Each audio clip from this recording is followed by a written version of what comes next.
এটা একটা নৌকা যা দেখতে সাধারণ সাবমেরিনের মতো, কিন্তু কাজ একদম ভয়ঙ্কর। তবে এটা কোনো যুদ্ধের অস্ত্র না, বরং মাদক চোরাচালানের জন্য বানানো এক অদ্ভুত যান।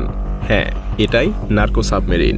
দক্ষিণ আমেরিকার জঙ্গল থেকে শুরু করে আটলান্টিক মহাসমুদ্র পাড়ি দিয়ে যুক্তরাষ্ট্র কিংবা ইউরোপে পৌঁছানোর জন্য এদেরকে তৈরি করা হয়েছে। গত 10 বছরে 200টারও বেশি সাবমেরিন ধরা পড়েছে। কিন্তু আপনি কি জানেন, ধরা পড়ার সংখ্যার চাইতেও শত শত গুণ বেশি সাবমেরিন এখনও গোপনে চলাচল করছে। ভাবুন তো, পানির নিচে এক বিশাল সংখ্যক নৌযান চুপিসারে গোপনে তাদের কাজ করে যাচ্ছে, আর কেউ সেটা বুঝতেও পারছে না। আধুনিক তথ্য প্রযুক্তির যুগে যেখানে যুদ্ধ বিমান, যুদ্ধ জাহাজগুলো পর্যন্ত ধরা পড়ে, সেখানে জঙ্গলে বানানো একটা ছোট্ট সাবমেরিনকে কেউ শনাক্ত করতে পারে না। এমনকি আমেরিকার নৌবাহিনী প্রতিনিয়ত এই সাবমেরিনের কাছে ব্যর্থ হয়ে আসছে। কেন? কিভাবে এরা এত সফল? তো চলুন পানির নিচের এই রহস্য থেকে একটু ঘুরে আসা যাক। প্রতি বছর হাজার হাজার টন কোকেন চোরাচালান হয় দক্ষিণ আমেরিকা থেকে যুক্তরাষ্ট্র আর ইউরোপে। পুলিশ আর কোস্টগার্ড যতই সতর্ক থাকুক, এর বিশাল অংশ ঠিকই পৌঁছে যায় তার নির্দিষ্ট গন্তব্যে। ধরা পড়া মাদকের পরিমাণ বড় হলেও চোরাচালানকারীদের চালাকি যেন আরও বড়।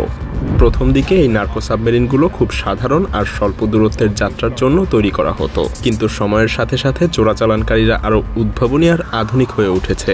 আজকের দিনগুলোতে জঙ্গলের গভীরে লুকানো গোপন শিপইয়ার্ডে তৈরি হয় অত্যাধুনিক সাবমেরিন, যা হাজার হাজার মাইল পর্যন্ত পাড়ি দিতে পারে।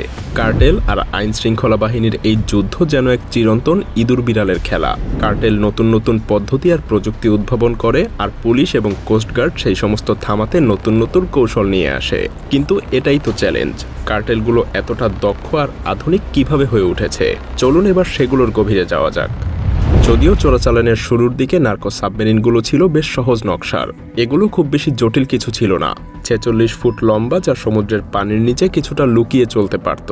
এর মাথা পানির নিচে থাকতো, আর রং এমনভাবে করা হতো যেন সমুদ্রের সাথে মিশে যেতে পারে, ফলে রাডারের চোখ এড়িয়ে চলতে পারত এই সাবমেরিন। কিন্তু এর ভেতরটা কেমন? এক কথায় মোটেও আরামদায়ক না। ক্রুরা থাকতো খুবই সংকীর্ণ জায়গায়। পেছনে থাকতো ডিজেল ইঞ্জিন, মাঝখানে ক্রুদের ঘুমানোর জন্য ছোট্ট জায়গা, আর সামনে মাদকের ব্যাগ। একটা সাবমেরিন প্রায় 7 থেকে 8 টন পর্যন্ত কোকেন বহন করতে পারত। এত ওজন নিয়ে সাবমেরিনটাকে পানির নিচে নামিয়ে রাখা হতো যেন সহজে কেউ দেখতে না পায়।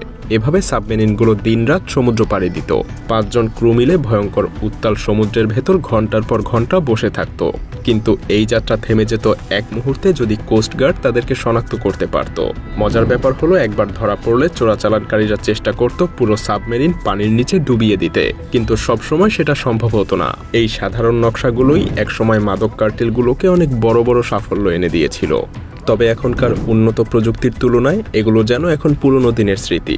কার্টেলগুলো যখন বুঝতে পারলো যে সমুদ্র পাড়ি দিতে হলে আরও উন্নত নকশা দরকার, তখন তারা সাবমেরিনগুলোকে আরও বড় এবং শক্তিশালী করে তুলল। এভাবে জন্ম হলো 65 ফুট লম্বা উন্নত নার্কো সাবমেরিনগুলোর। এগুলো শুধু বড়ই না, বরং অনেক বেশি ক্ষমতাশালী, যা পুরো আটলান্টিক মহাসমুদ্র পাড়ি দিতে সক্ষম। কিন্তু এই যাত্রা মোটেও সহজ না। ক্রুদের জন্য এখানে নেই কোনো আরাম। ঘুমানোর বিছানার জায়গায় তাদেরকে প্লাস্টিক ব্যাগ আর শক্ত ফাইবার গ্লাসের মেঝেতে শুতে হয়। শৌচাগারের বদলে ব্যবহার করতে হয় প্লাস্টিক ব্যাগ। খাবার বলতে আছে শুধু এনার্জি বার, চাল আর স্যাডিনের ক্যান। সমুদ্রের উত্তাল ঢেউ, পথ হারানোর ভয় আর কোস্টগার্ডের নজরদারির মধ্যেও এই সাবমেরিনগুলো তাদের লক্ষ্য পূরণের জন্য চলতে থাকে। কিন্তু কখনো কখনো সবকিছু পরিকল্পনা অনুযায়ী হয় না। যেমন একটা ঘটনা বলি, কিছু বছর আগে একটা উন্নত নার্কো সাবমেরিন আটলান্টিক পাড়ি দিতে গিয়ে জ্বালানি ফুরিয়ে ফেলে। 2 সপ্তাহের যাত্রা 1 মাসে রূপ নেয়।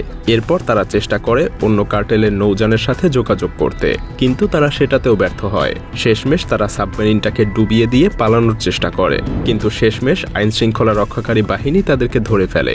তবে যখন উন্নত সাবমেরিনও ধরা পড়ার ঝুঁকিতে পড়ল, তখন কার্টেলগুলো তৈরি করলো স্নরকেল সাবমেরিন। এটা এমন এক নৌযান যা পুরোপুরি পানির নিচে ডুবে চলতে পারে। শুধু উপরের দিকে থাকে ছোট্ট একটা পাইপ। এই পাইপ দিয়ে বাতাস ঢোকে আর ইঞ্জিন ঠান্ডা রাখে। এই 65 ফুট লম্বা সাবমেরিনগুলো ফাইবার গ্লাস দিয়ে তৈরি, যাতে সেগুলো সহজে রাডারে ধরা না পড়ে। এটা প্রায় 8 টন পর্যন্ত কোকেন বহন করতে পারে, এবং এগুলো এতটাই গোপনীয় যে সমুদ্রে কোনো স্নরকেল সাবমেরিন এখন পর্যন্ত ধরা পড়েনি। সত্যি বলতে জঙ্গলের ভেতরে এ ধরনের উন্নত নকশার সাবমেরিন তৈরি করা আসলেই অবিশ্বাস্য। কার্টেলরা যেন সবসময় আরও এক ধাপ এগিয়েই থাকে। মজার ব্যাপার হলো, যখন স্নরকেল সাবমেরিনের উন্নত প্রযুক্তি সবার নজর কাড়ছিল, তখন কার্টেল আরেকটা বিপ্লবী ধারণা নিয়ে আসে। বৈদ্যুতিক সাবমেরিন, এটা যেন একদম নীরব আর পুরোপুরি অদৃশ্য চোরাচালানের এক মেশিন। ৩৯ ফুট লম্বা এই সাবমেরিনে কোনো ডিজেল ইঞ্জিন নেই, এটা পুরোটাই চলে 10 টন ব্যাটারির শক্তিতে। এই ব্যাটারি চালিত সাবমেরিন 12 ঘন্টা পর্যন্ত 5 কিলোমিটার প্রতি ঘন্টা গতিতে চলতে পারে। যদিও এর গতি কম, কিন্তু এটা পুরোপুরি পানির নিচ দিয়ে চলতে পারে এবং বড় নৌযানের সাথে যুক্ত হয়ে বেশি দূরত্ব পাড়ি দেয়। সবচেয়ে চমকপ্রদ ব্যাপার, এই সাবমেরিনের গোপনীয়তা এতটাই নিখুঁত যে সমুদ্রে কখনোই এর দেখা মেলেনি। শুধু কলম্বিয়ার জঙ্গলে মাত্র একটা সাবমেরিন পাওয়া গিয়েছিল। কার্টেলরা এটাকে শেষ অস্ত্র হিসেবে তৈরি করে রেখেছে, যা ধরা পড়ার সম্ভাবনা প্রায় শূন্যের কাছাকাছি। তবে যখন আপনি ভাববেন কার্টেলের এসব জটিল মেশিনগুলো হয়তো শুধু প্রযুক্তির গুণ, তখনই সামনে আসে আরেকটা নাম, অস্কার মরেনো রিকার্ডো। তাকে বলা হয় নার্কো সাবমেরিনের রাজা।